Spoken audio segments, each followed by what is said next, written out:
I'm Mark, and welcome to the Mindful Guy podcast, where we discuss everything around mental health, especially anxiety and depression. The aim of this podcast isn't to provide medical advice, as I'm not a practicing mental health specialist. I have no qualifications other than my own experience. It's dedicated to those who have suffered, are suffering, or will suffer from mental illness in the future. So, if this is of interest to you, please click the subscribe and notification buttons for more content on anxiety and depression with me, the Mindful Guy. Today on The Mindful Guy, we're going to be discussing the relationship between the head and the heart. In this video, I'm going to try and present a case based on my own experience and relationship with anxiety and depression. And as I present this case, I just need you to approach what I'm saying with an open mind, as this concept has been covered in psychological, philosophical, and spiritual circles, each giving their own perspective on this topic. I welcome you to explore either of these avenues, depending on what works for you. So with that in mind, let me share my understanding of the relationship between these two areas of the body. Firstly, I think it's important to lay a basic objective foundation, that our reality is a duality. That means there's an opposite to every single thing. Examples would be up and down, left and right, hot and cold, and the list goes on. The same could be said for emotions. If I was to ask you, what is the opposite of love? Most people would say hate, but this isn't true. It's actually fear. Love is the highest vibrational emotion, along with joy and gratitude.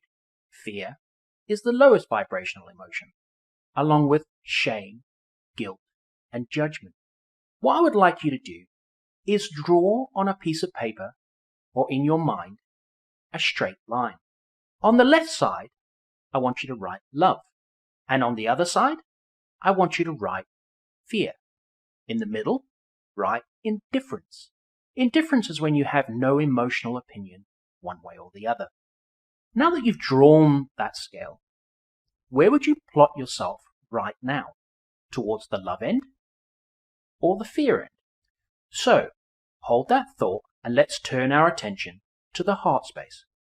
We've all felt at some point in our life, even if it was just for a little bit, what joy, excitement, amazement, and love feels like.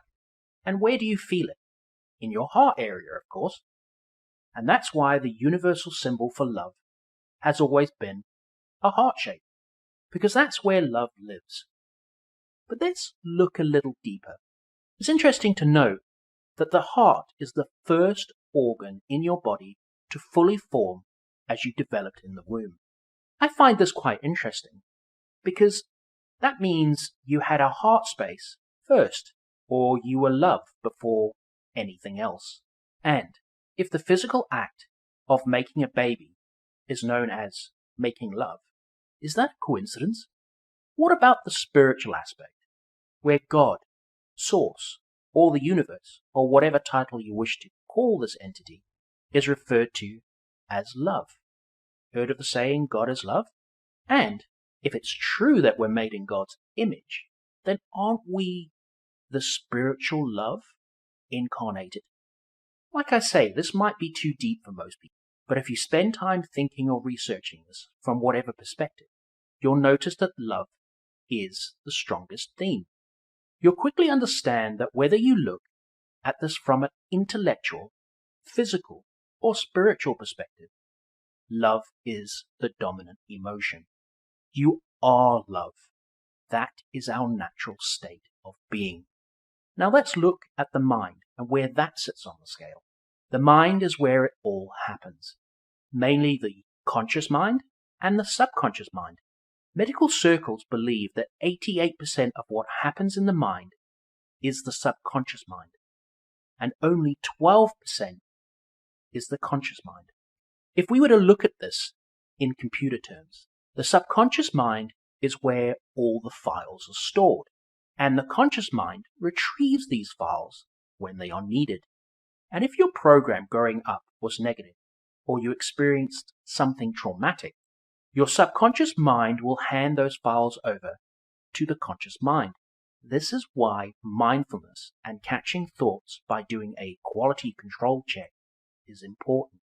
Another interesting fact, according to the National Science Foundation, 80% of all thoughts in our minds are negative, and the repetition of those thoughts is up to 95%. These facts draw a clear picture at what end of the scale the mind sits in every human. Okay, so that's enough of that. So let me summarize. What I'm trying to say is your natural state is love, which is your being, and the mind is the human ego geared for fear. This is why we are called human beings. We have light and dark inside each and every one of us by design. Once you understand this relationship, then you can take steps to quality check your thoughts. You can do this by becoming the observer and not the victim of your thoughts. You can also practice meditation, prayer, yoga, or just going for walks in nature. What these practices allow you to do is move out of the fear mind. Meditation especially is quite powerful as it quietens the mind when done properly. And there are loads of guided meditations on this channel. Find one that works for you. However, there is a much larger benefit to meditation. It also helps your brain physically rewire itself.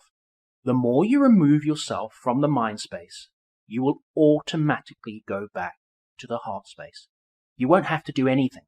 It will happen automatically because it is your natural state of being.